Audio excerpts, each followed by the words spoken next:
ফেব্রুয়ারিতে জাতীয় নির্বাচন ঘিরে প্রস্তুতি শুরু করেছে আইনশৃঙ্খলা রক্ষাকারী বাহিনী। আইনশৃঙ্খলা সংক্রান্ত উপদেষ্টা কমিটির বৈঠক শেষে স্বরাষ্ট্র উপদেষ্টা জানিয়েছেন, ভালো নির্বাচনের নিশ্চয়তা দিয়েছেন বিভিন্ন বাহিনীর প্রধানরা। এক্ষেত্রে অংশগ্রহণকারী রাজনৈতিক দলগুলির সহযোগিতাও চেয়েছেন তিনি। এ সময় স্বরাষ্ট্র উপদেষ্টা দাবি করেন, মব ভায়োলেন্স বন্ধ না হলেও আগের চেয়ে কমেছে। গ্লিটারের টুইন লেমন ও অ্যান্টিব্যাকটেরিয়াল ফর্মুলা বাসনকে চকচকে জীবাণুমুক্ত করে আমাদের দেয় গ্লিটার গ্যারান্টি।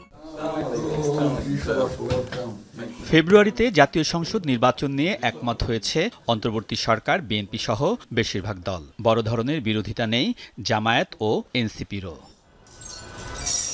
এ অবস্থায় নির্বাচন ঘিরে আইনশৃঙ্খলা পরিস্থিতি নিয়ে আলোচনা হয়েছে এ সংক্রান্ত উপদেষ্টা কমিটির বৈঠকে। ৫ আগস্ট পরবর্তী ১১ মাসে পুলিশের ভেঙে যাওয়া মনোবল কতটা চাঙ্গা হয়েছে, বৃদ্ধি পেয়েছে সক্ষমতা, এসব বিষয় তুলে ধরা হয় বৈঠকে। স্বরাষ্ট্র উপদেষ্টা দাবি করেন, আগের চেয়ে এখন সক্রিয় পুলিশ।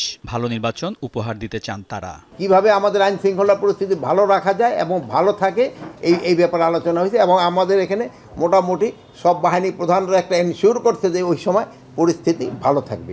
আরেকটা জিনিস, নির্বাচনে আইন শৃঙ্খলা পরিস্থিতি ভালো থাকাটা শুধু আইন শৃঙ্খলা বাহিনীর উপরে নির্ভর করে না, যারা পার্টিসিপেট করে তাদের উপরেও কিন্তু নির্ভর করে।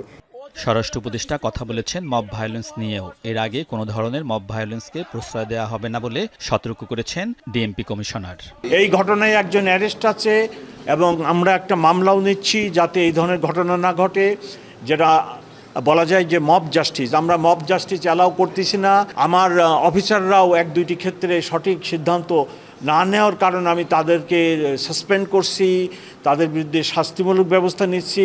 সিটা যেটা এইটা মানে কেউ এই ধরনের ঘটনা আশা করে নেই, এটা জন্য আমরা সবাই দুঃখিত এবং এই ঘটনা ভবিষ্যতে যেন না ঘটে এই জন্য সব ধরনের ব্যবস্থাই নেওয়া হবে। মব ভায়োলেন্স বন্ধ করা যাচ্ছে না, কিন্তু মব ভায়োলেন্স কমায় আনা হয়েছে, অনেক আগের থেকে অনেক কমছে। স্বরাষ্ট্র উপদেষ্টা দাবি করেন, প্রতিষ্ঠাবার্ষিকীর অনুষ্ঠান নিয়ে আওয়ামী লীগ যে মাত্রার কর্মসূচি করতে চেয়েছিল তা পারেনি। বড় কোনো কিছুই করতে পারে না, তারা আস্তে আস্তে কিন্তু একেবারে নিষ্ক্রিয় হয়ে যাচ্ছে। উপদেষ্টা জানান, জুলাই হত্যাকাণ্ড মামলার অগ্রগতি ও রেকর্ড, অস্থিরতা সৃষ্টিতে সাইবার প্রচারণা প্রতিরোধ ও অস্ত্র উদ্ধার সহ বিভিন্ন বিষয়ে আলোচনা হয়েছে বৈঠকে। ব্যবস্থা গ্রহণ করা। আলমগীর স্বপন, যমুনা নিউজ, ঢাকা।